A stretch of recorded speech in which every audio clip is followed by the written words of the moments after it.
Okay guys, here we are en route to the Relics 250 point tournament in Sheffield. We're here with Mr. Stevie the Maniac in his Man Raider. Yes, the Man Raider. The elite wargaming vehicle. As you can see, it's still not quite light yet outside. It's getting there though, it was darker than this a minute ago. Now when we pick up Spud and Aaron in a minute, I've got some high quality listening material. Steven Seagal and his band Thunderbox with their hit CD Mojo Priest. So we're going to get some sweet listening out of that, so I'll be back in a minute. Right folks, we've come to the mean streets of Morley and we've picked up the champion himself, Mr. Yes. Spud. You feeling emotional this morning? I am, mate, yeah. You ready to win for the third time in a row? Sorry, it's rusty. Caught that on camera. Yes, we did. Yes. Super speed, and then right here. Yeah, I'm the Spud nav. Don't buy good. one. Yeah, they're pretty good. They're pretty good, they tell you after the turn which way you're supposed to go. Yeah, they speak in 4 different languages. Right, so just so I don't capture an actual accident that was Stevie's fault, thus landing him in trouble, then I'll turn this off now. Okay guys, here we are, the next part of the journey. We're joined by Mr. Aaron here. Hello. Now, we appear to be going the wrong way. What's going on with that, Mr. Stevie? Just because Morley's backwards, it took us the wrong way. I think he said that he just made a horrific mistake. No. Sat nav. Well, as you can see, we did make it to the tournament in the end, and for my first game I was against Mr. Stevie the Maniac, who, as you can see, is thrilled to be facing me in Game 1. Mr. Stevie took his anti-Newham Britannian list, which contains dogs, who are good for removing obscured. So that's going to make my models slightly more vulnerable to his attacks. I didn't take too many pictures of this particular game. I do get more and more pictures as the event goes on, but for this one, you can see here what my force consists of. I've got a Dominie over there, I've got a Tormentor, I've got a Puri behind a screen of 4 Auxilium Concursus, and I also had a Dolor Dedicatus, who by the time this picture had been taken had been immediately sniped by 1 marksman in the first turn. I was kind of banking on that not happening, but that was kind of a running theme in this game. I believe it was the first 3 turns I failed every single dice roll that I took, which was not good at all, and I think I took 6 or 7 hardened armor saves during the game and I failed every single one, so that was not good. The scenario was the collection of crystals, but we actually misread it, so we were just activating the crystals. It didn't make that much difference though in the end. You can see it came down to a bit of a brawl in the middle. Not too much of my stuff actually got killed, but he did end up with more crystals than I did. And at the end it was just a rush as we tried to claim our deployment zones, because there were also victory points for that. So I had retreated into my deployment zone, he then went as fast as he could into my zone and his own, and then I was desperately trying to kill that model in my deployment zone. I'm not sure if we actually got this right. I believe I would have been in control of my deployment zone for having more models, but I'm not sure whether we actually counted it as that on the result sheet. We may have got that rule totally wrong as well. I think we were just so concerned with the seething grudge that we had going on in this match that we just completely overlooked some of the scenario rules and didn't read through it properly. So in the end I did have some crystals, but not enough to get me any points, so I think I lost 1 or 2 points to 0 in this one. And then you can see Mr. Stevie clearly ecstatic with the result. I wasn't too disappointed because it was a 4-game tournament, so I've got a chance to come back.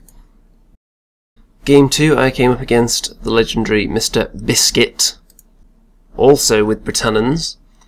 This particular scenario, there are crystals to be collected. There's also a large one in the middle which is worth points on its own. The smaller ones you do need several to get points. Now, in this game I discovered that Dance of the Marionette, to me it's more potent than Distraction, because you can actually face the enemy the wrong way as well, with no range limitations. As long as you can see them, you can move them a certain amount and turn them round to face whichever way you want. So he was able to push my Dominie back and turn it round facing the wrong way, and then it wasn't able to do anything in its own activation. So that is a very nasty and underrated spell. I'm not sure why people don't complain about that if they're so concerned about distraction. So the only thing the Dominie could do was to cast Agonize on my own Puri to give her a pain counter, because she wasn't really going to be under attack. She had a nice screen of Concursus in front of her, so a bit of pain on her. She'll be able to then harvest that power and get an extra dice. Desperate times call for desperate measures. Now you can see my Dominie did eventually manage to press forward and got behind those woods. I have my Dedicatus on the far side there. You can just see by that house. He's going to go after one of the objectives, which is around there. The Concursus collect the objective nearest to the camera, and he's got a big giant wad of troopers right there collecting an objective there. Now a bit of a side view here. You can see the Dedicatus has collected one of the crystals. The Dominie has gone into the forest to try and activate on that portal. There's a lot of points associated with that. And the Tormentor is kind of hiding a little bit behind the woods out of range of that marksman because he doesn't want to get killed. Now at this point you will see that his Puppeteer is actually right on the edge of the forest. He put him there and attempted to push the Dominie away from the objective. However, he failed. So, on the next turn, whoever goes first is going to be pretty crucial, because if the Dominie gets to go first, I'll be able to either activate on that portal and claim it, or I'll be able to move into combat with his Puppeteer, which would be very, very bad news for him. However, I did not get to go first, so everybody was able to open fire at the Dominie, and I believe the Dominie had already taken wounds from the troopers in the previous turn because he was just within 3 inches of the edge of the forest. So even though he was obscured and he has a defense of 2, they still managed to take some points off him. And then the Puppeteer actually moved back with the first activation of the turn and fired with his pistol and managed to kill the Dominie. Oh dear, oh dear. So the first 2 games didn't go particularly well dice-wise. So as you can see, it's looking fairly even still, despite that horrible loss. I have managed to pick up a couple of crystals. There's going to be an inevitable showdown between the Concursus and the troopers in a minute, and there it is. Also, the Tormentor and the Puppeteer are both kind of vying for possession of that extra large crystal-y portal in the middle. But, of course, his Grenadiers managed to shoot down the Tormentor, I believe. That could be something we did wrong, actually, because I'm not sure whether the Puppeteer pushed him away first, or whether he would have been within melee range of the Puppeteer, which meant that he couldn't have been shot at. I'm not entirely sure. So, the Puppeteer, while he was on the portal ready to activate it, we actually ran out of time before he activated. So there was no point for that, and we had an equal number of crystals, I believe. So we ended up with 1 victory point each. As you can see, my Dedicatus is just hiding with one of the crystals there. So it was really a draw. I did get a little bit lucky in that the Puppeteer could have activated on the portal, but time elapsed. What are you going to do? Game 3. I was against Mr. Andrew F. The other Andy of the Relics community, if you will, with his deliciously painted Newham. Far better than mine, it has to be said, apart from the ones that are still primed black. So until he finishes them, I can claim that my army is better. This was the Mailman scenario, which is one of my personal favourites. It's always fun. My Mailman is just on camera there in the bottom left. You can just see his head popping up. And his Mailman is represented by a Medicae behind his Dominie at the top there. He's got quite a shooty list. He's got a double Tormentor and also 2 Sagittarius. So I have to be concerned about that, which is why my Tormentor is kind of starting off in the forest, doesn't want to be immediately shot down to pieces. As you can see, I've pushed my Mailman forward on the left-hand side there, and he's moved Penitentium over to counteract that behind the forest. I'm hoping that I'm going to be able to tie them up with the Dedicatus and then just redeploy my Mailman off the table very shortly. And I'm confident he's not going to get his anywhere near off the table because there's just such a mess on this right-hand side. He's not going to be able to kill everything there and get it through. At this point I push my Concursus forward, basically daring his Dominie to come and get me. That was kind of my strategy. because he's got so much shooting. I don't want to just stand there and take abuse for the whole game. I'd rather get into a fight, because the Dominie, even though it is nasty, it's not going to be able to kill off 4 Concursus on its own, especially when I can be healing them and then casting spells at him while he's there. He obliged. It wasn't a particularly horrendous move on his part, because the Dominie isn't going to be too threatened by the Concursus, but at the same time it does deny him the ability to use all his shooting where he would like to be using it, most likely. In the middle here I put my mailman in the woods, which turns out to be a really bad move because it really stifles his movement. And I was hoping that the Penitentium on the other side would come in and then get bogged down, and I would be able to just nip out of the woods again, engage them with the Dedicatus, and then make a break for it with the mailman. But it didn't really play out like that. In the middle here, as I expected, the Dominie and the Concursus just kind of swing at each other. Not a whole lot is achieved because of my healing abilities. I actually got a lot luckier with the dice rolls in this game. I passed quite a few saves from his shooting that he directed at the Dominie, I think, in the middle. And also, he shot the Puri a couple of times, but failed to do any damage. So a little bit of luck there, which I think I was entitled to. Then here, you can see where my mailman ultimately ended up, because my plan kind of came off. It just took me longer to get the mailman out of the woods because he was so bogged down. And then that was as far as he could go, which turned out to be just over 6 inches from the edge, which is where the board ended, because all the boards were 4 foot by 3 foot. So we were just playing with 6 inches shaved off the table edge, and he couldn't quite make it to the edge, so no points for that. And you can see what kind of a mess it is here.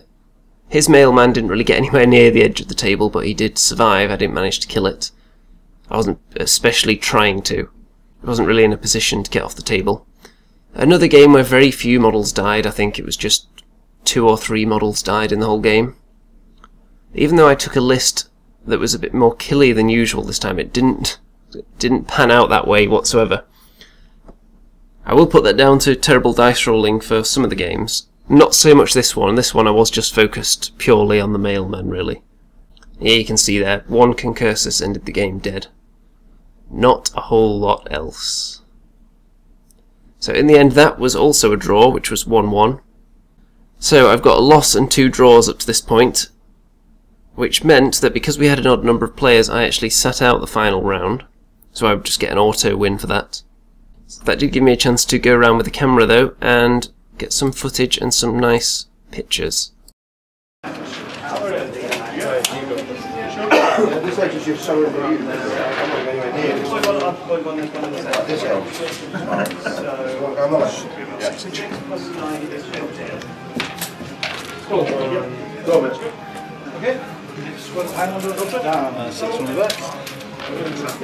Basically, could you put one at 15 inches, just beyond 15 inches there? I'm hoping.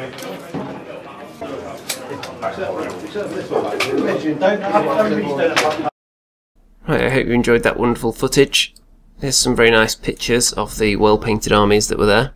Some very juicy Orknar there. I believe those are spuds because the dogs are facing the wrong way. And he had Dance of the Marionette cast on him in his final game quite a lot. And because the dogs were facing the wrong way, when they activate, they aren't allowed to turn, so they were forced to attack each other. So that is a really useful spell to use on the dogs. There is some Britannons there. I'm not sure whose they were. There's a close-up of the really nice Newham that I was up against. Very nice base work on them. And there's his Dominie. He puts so much time into his models. I think my hands would drop off if I even attempted to get anywhere close to this standard. And there's some nice little Britannon doggies. More Orknar. This one isn't the best focus, but you can see these different colour schemes that were going on. More Britannons. And some Vatir. There were quite a few Vatir players there, but I didn't come up against any of them, unfortunately. I've still yet to play them in a game. That's quite a nice greeny effect on the legs there, I like that. And then some more Britannons. There are quite a few Britannons as well. Not a lot of Newham in this tournament. Then we've got some Vatir on Vatir crime, I think, there. And Vatir versus Britannons. Orknar against Britannons, and there's Newham versus Britannons. So some quite nice images there, I think you'll agree. So let's go on to the final victory presentation ceremony. So first of all, what we do is we'll announce the most important position, which is last. Ooh! Who's it going to be? Go on, Steve. I've got no prize for you, because quite frankly you come last, you don't deserve a thing. But congratulations to Steve Oakes. Very impressive performance. Andy. Well done, Steve. Very impressive performance. Good lad. So, third place, and the coveted Trooper pin badge goes to Rick Miller. Congratulations. Thank you. There's your trophy. Certificate. I'd like to thank me mum for Speeches. Who said speeches? Second place, which gets the coveted Trooper pin again, goes to Spud Tate. Knocked off of his championship position. Thank you. At last. There you go, bud. Steve, this one's for my friend. Partner. 1 and 2. 2 and 3. Spud's been toppled from his throne. Okay, and the winner, who gets the coveted Trooper pin badge, the really coveted event winner medal, and the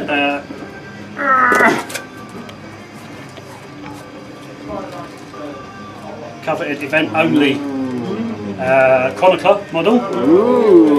So he will be the envy of all his friends. Oh, and of course the first place certificate is Aaron Copping.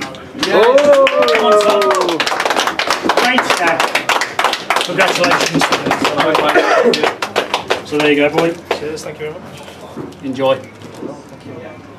Thank you for coming. I hope you enjoyed yourself. Aaron, if you want to lift on my one, that medal, And that's it. Cheers, Gav. Cheers, Well, it was an emotional day all round. Here's a rather lovely group photo. I like to think that it's my sense of style that makes me stand out, not just because it's bright orange in a sea of darkness. And of course, the G-Man is just thoroughly in awe as I measure my command range.